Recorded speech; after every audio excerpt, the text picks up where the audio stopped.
I never thought my own sister could ruin my son's birthday just for a laugh, but that's exactly what happened. Stick with me while I share my story, and if it touches you, don't forget to support our channel by hitting that subscribe button, dropping a like, and sharing it with the people you care about. I'm Kara, and my son, Liam, was turning 7 that day. We had decorated the house with balloons, a bright banner, and his favorite chocolate cake. I had spent weeks picking gifts I knew he would love. Liam was so excited, running around and laughing, completely unaware of what was about to happen. Then my sister, Mara, showed up. She was late, wearing that smug smile that always made me uneasy. From the moment she walked in, she started mocking everything, the decorations, the gifts, even Liam's excitement. I tried to ignore her, hoping she would calm down. But she didn't. Mara picked up Liam's favorite toy, a little wooden robot he had wanted for months, and snapped it in half. The room went silent for a moment, and then some of our relatives laughed. I could feel my heart breaking as Liam's face crumpled in tears. He tried to fix his toy, but it was no use. I wanted to yell at her, but I knew she thrived on attention. So, I stayed calm, quietly watching her every move. Deep down, I started planning how I could make her pay for hurting my son. I knew this wasn't over. Mara had crossed a line, and I wasn't going to let her get away with it. Liam deserved better, and I was going to make sure she learned that. The morning of Liam's birthday was full of energy. I had spent hours arranging colorful balloons in every corner, each one bouncing gently as if celebrating with him. Streamers hung from the ceiling, twisting in bright spirals, and the smell of fresh chocolate cake filled the kitchen. I carefully placed each gift on the table, wrapping them neatly with ribbons and little tags. Liam couldn't contain his joy. He ran from room to room, pointing at the balloons and shouting with delight. His laughter echoed through the house, and I couldn't help but smile at his excitement. He kept asking if it was finally time to open the presents, and I felt my heart swell seeing how genuinely happy he was. Every little detail mattered to him. Even the small paper crowns I had made were important. He put one on his head and twirled in front of the mirror. I watched him, amazed at how innocent and carefree he was, completely lost in his own world of excitement. I had picked each gift thinking about what would make him happiest. There were action figures, puzzles, and books he had been talking about for months.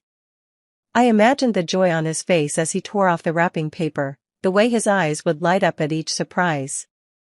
Even our dog seemed to sense the celebration, wagging its tail and jumping around with him. The house felt alive with laughter and anticipation.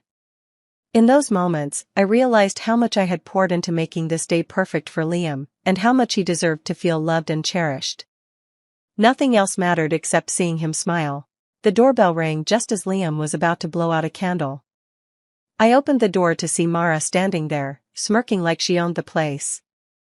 She arrived later than she said she would, dressed in clothes that seemed too fancy for a casual birthday, and her eyes scanned the room with that judgmental look I had learned to recognize over the years. As soon as she stepped in, she let out a sharp laugh. "Wow, Kara, this looks cute, I guess," she said, dragging out the last words like a taunt. She walked past the decorations, tapping a balloon with her finger and giving a fake smile. Her tone was mocking, and it immediately set a cold tension in the air. Liam, oblivious to her attitude, ran up to greet her. Mara barely glanced at him, her attention fixed on the table full of gifts. I could feel my chest tighten. There was something about the way she moved, like she was silently challenging me. I tried to stay calm, reminding myself not to react. But the memory of past moments came rushing back, times when Mara had stolen credit for my achievements, belittled my efforts in front of family, and acted superior whenever she could. Those old wounds made her presence even harder to handle.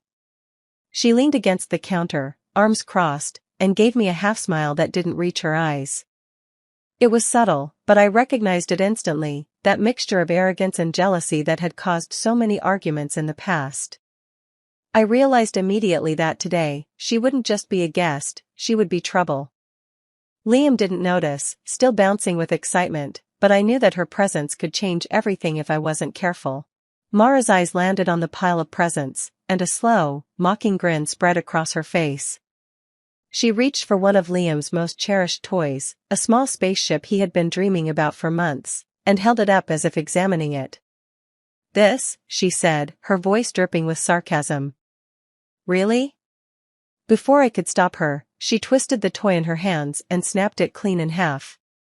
The sound made my stomach drop, and the room froze for a heartbeat.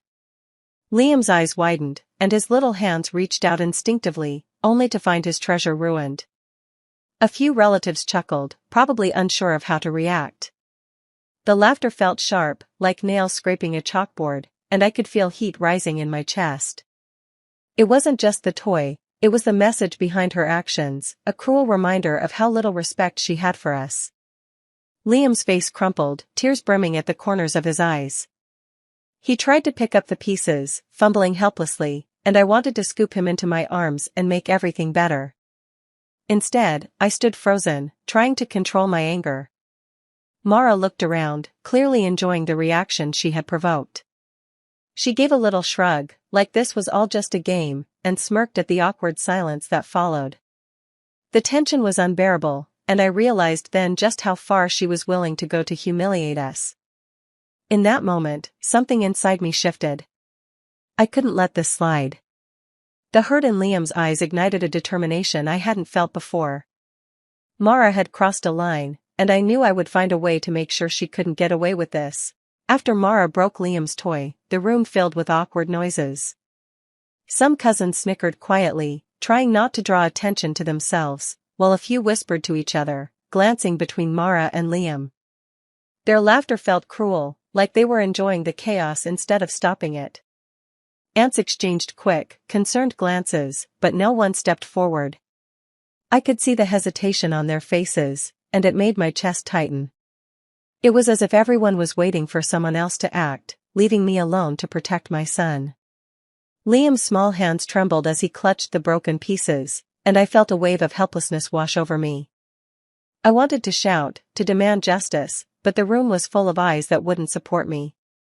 Every moment that passed, the tension grew heavier, and the unfairness of it all pressed down like a weight I couldn't lift. Even the younger kids seemed to sense something was wrong. They paused in their playing, whispering among themselves while watching Liam's distress.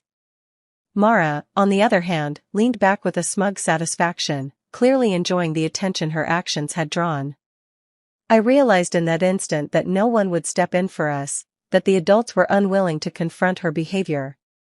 That helplessness ignited a determination in me I hadn't felt before. I couldn't rely on anyone else to defend Liam. I had to find a way to handle this myself. The injustice of it all burned inside me, mingling with my anger and my sadness for Liam. I promised myself, silently, that Mara wouldn't get away with humiliating my son. She had crossed a line, and I was already beginning to think about how I would make things right. Liam sank onto the floor, staring at the pieces of his ruined toy. His small shoulders shook, and tears slid silently down his cheeks. He picked up the fragments, turning them over in his hands, as if studying them would somehow make them whole again.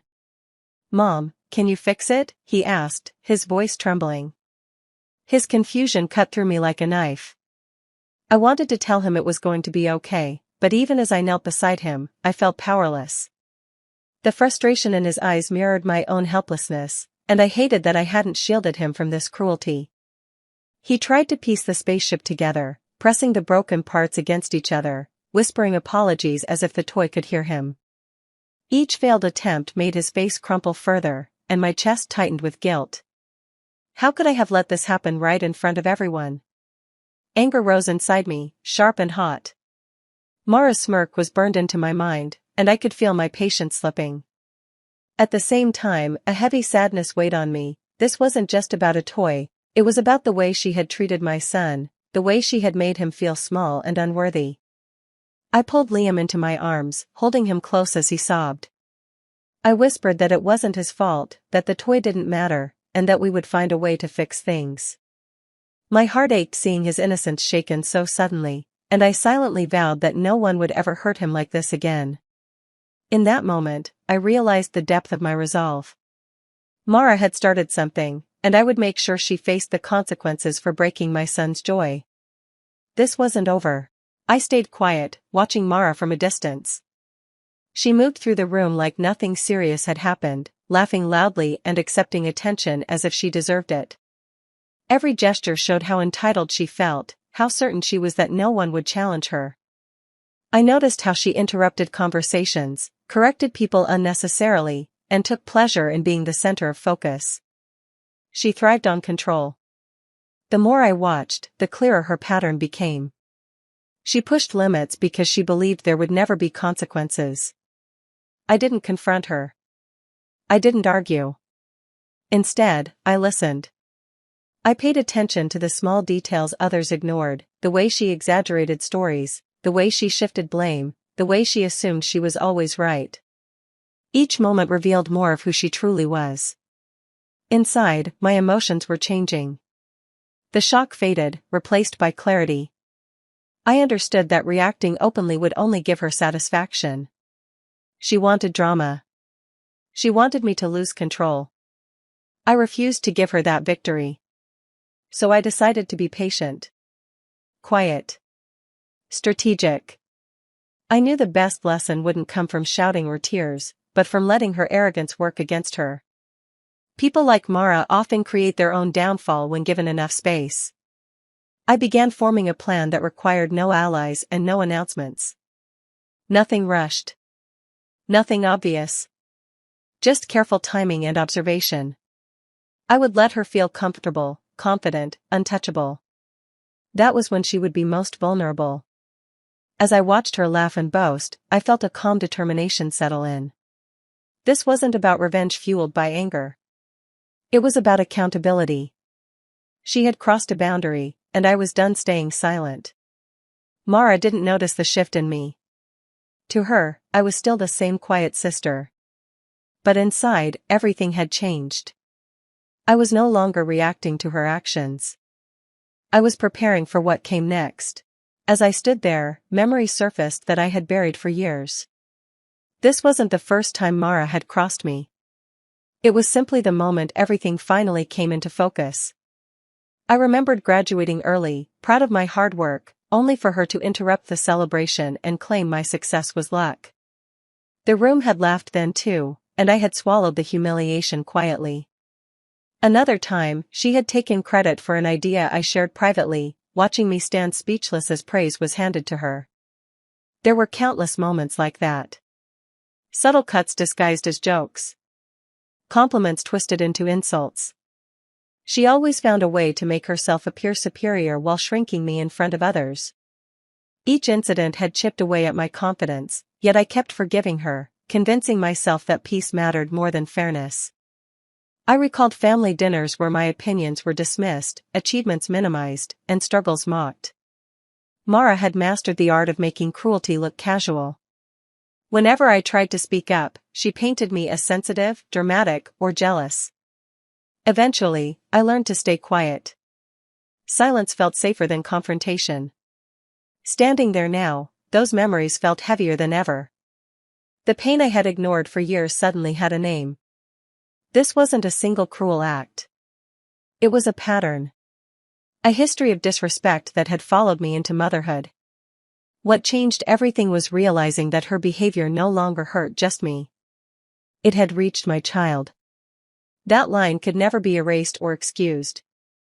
The weight of those memories didn't fill me with rage. Instead, they gave me clarity. I wasn't planning retaliation out of bitterness. I was responding to years of being diminished. For the first time, I allowed myself to admit the truth. Mara didn't stumble into hurting people. She chose it.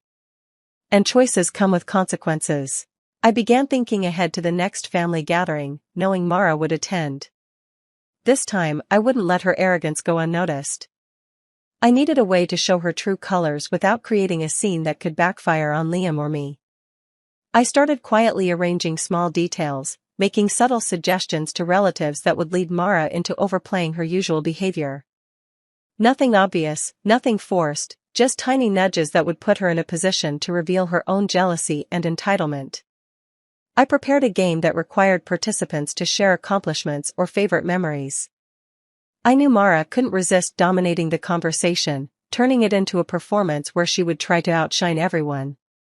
The plan was simple: her arrogance would be visible to all, and there would be no place to hide. I also organized a friendly competition for the kids, knowing she would try to interfere to assert control. Each setup was carefully crafted so her interference would be obvious to others without being confrontational. Every small step was designed to let her behavior speak for itself. While arranging everything, I reminded myself to stay calm. My goal wasn't to humiliate her cruelly, but to make the family see what I had known all along. Mara's entitlement and need for attention would naturally expose her if guided correctly. By the time the gathering arrived, everything was in place. I watched with quiet satisfaction as Mara's eyes flickered between the kids and the activities, already planning how she would insert herself. I stayed close to Liam, smiling gently, knowing that this time I wasn't powerless. For the first time, I felt a sense of control. The trap was ready, and Mara's actions would finally have consequences she couldn't dodge, no matter how clever she thought she was. The dinner began calmly, with everyone seated and talking at once. I stayed observant, knowing Mara wouldn't stay quiet for long. Sure enough, she leaned forward, eyes scanning the table, waiting for her moment. When she noticed Liam enjoying himself, her expression tightened. She made a sharp comment aimed at him, disguised as humor, meant to draw laughs at his expense. This time, though, the room didn't respond the way she expected. I gently redirected the conversation, guiding attention to the activity I had arranged earlier. Liam was invited to share something he was proud of, and his confidence surprised everyone. Mara tried to interrupt, but others spoke over her, encouraging Liam instead. The shift was immediate. She attempted another remark, louder this time, but it landed flat. Faces around the table showed discomfort rather than amusement. As the evening continued, her need for attention grew obvious. She corrected people unnecessarily, exaggerated stories, and tried to regain control. Instead of admiration, she received silence and raised eyebrows. Her tone sharpened, and frustration crept into her voice. One relative calmly pointed out her behavior, asking her to let others speak. Another redirected the focus back to the kids. The authority Mara usually commanded slipped away piece by piece. She laughed nervously, clearly unprepared for resistance. I stayed quiet, watching as the plan unfolded naturally. No confrontation. No raised voices. Just clarity. The family finally saw what I had endured for years. By the end of the meal, Mara sat withdrawn, no longer commanding attention. Liam, on the other hand, was surrounded by encouragement and warmth. As plates were cleared, I felt a quiet sense of relief. The balance had shifted. Mara's attempt to humiliate my son had failed, and her dominance had cracked. This time, she wasn't in control, and everyone knew it. As the tension at the table grew, I noticed my father, Ronald, quietly observing everything. He had been sitting back, watching Mara's attempts to dominate the evening, his expression unreadable. I wasn't sure if he would step in, but I could feel his presence giving me strength. When Mara snapped at Liam again, trying to reclaim the spotlight, my father finally spoke. His voice was calm but firm, cutting through the murmurs and Mara's forced laughter. "That's enough," he said, looking directly at her. "Everyone deserves to be heard, and no one should be belittled, especially not the children." The room went still. Mara blinked, caught off guard. For the first time, someone was openly challenging her without hesitation. She opened her mouth to reply, but Ronald held up a hand, signaling that her behavior wasn't acceptable. I watched, heart swelling, as my father's eyes softened when they met mine. There was pride there, not just for standing up, but for how I had handled the situation. He didn't need to say it, I could feel it in the steady support behind his words. Mara stammered, trying to save face, but her usual confidence had vanished. The relatives who had been hesitant before now spoke up, reinforcing his point and supporting Liam. It was clear that Ronald's intervention had shifted the balance entirely. Seeing him protect Liam and stand by me strengthened my resolve. I realized that, with his quiet support, I didn't have to face Mara's arrogance alone. The evening was turning, and the respect Mara had taken for granted was slipping from her hands. By the end of the moment, my father had done more than speak, he had affirmed that Liam and I mattered. Mara had no choice but to step back, and I finally felt the weight of injustice begin to lift. After the dinner, the atmosphere had completely changed. Mara stayed quiet, avoiding eye contact and moving cautiously through the room. The arrogance that had filled the earlier hours was gone, replaced by awkwardness and self-consciousness. It was clear she had learned, at least for the moment, that her actions had consequences. Liam, on the other hand, was laughing again, playing with his friends and showing off a new game we had introduced. His smile was bright and carefree, and I felt a rush of relief wash over me. Watching him happy, completely absorbed in the fun, made every ounce of planning and patience worth it. I took a deep breath, letting myself absorb the moment. The tension, the fear, and the hurt that had weighed on me all day now felt replaced by a quiet satisfaction. I had handled Mara without confrontation, using patience and careful strategy to restore balance without escalating conflict. Seeing her humbled in front of the family brought a sense of calm triumph. It wasn't about vengeance born from anger, it was about making sure fairness and respect were acknowledged. The subtle correction of her behavior had shifted the dynamics, and I could finally enjoy the evening without worry. I felt stronger, more confident in my ability to protect Liam and stand my ground. The experience reminded me that control and composure often speak louder than shouting or anger. As I watched Liam laugh and Mara quietly retreat, I understood that justice didn't have to be loud to be effective. I had restored peace, empowered myself, and ensured my son felt safe and valued. The satisfaction of seeing everything unfold naturally, with wisdom rather than confrontation, gave me a sense of growth I hadn't expected but deeply appreciated. Sitting alone later that evening, I thought about everything that had happened. The sting of betrayal still lingered, but it was softened by the knowledge that I had handled it wisely. Mara's actions had tested me, yet I had stayed composed and turned the situation around without creating more conflict. I realized how important patience and careful planning were. Reacting in the moment might have felt satisfying, but it wouldn't have achieved the result I wanted. By staying calm, observing, and preparing quietly, I had ensured fairness and protected Liam at the same time. Looking around the room, I noticed who had quietly supported us. Some family members had stepped in with kind words, subtle encouragement, and understanding glances. Their support meant more than any loud intervention could. I felt grateful for their presence, and it reminded me that having even a few allies who truly care can make all the difference.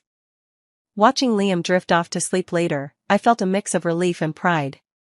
He had regained his joy, and I had regained a sense of control. The lesson was clear: betrayal hurts, but strength comes from patience, strategy, and love for the people who matter most. I also understood that standing up for what's right doesn't always require confrontation. Sometimes, the quiet, thoughtful approach is the most powerful way to achieve justice. As I whispered goodnight to Liam, I felt a calm certainty. This experience had shown me my own resilience and the importance of protecting those we love. Life can be unfair, but careful planning, courage, and clarity can turn even the darkest moments into lessons we carry forever. And if this story touched you, remember, even in betrayal, there's a path to strength and justice. Do you think I handled Mara the right way, or should I have confronted her differently? I'm really curious about your thoughts, so share in the comments. And if you want more stories like this, subscribe and hit the bell.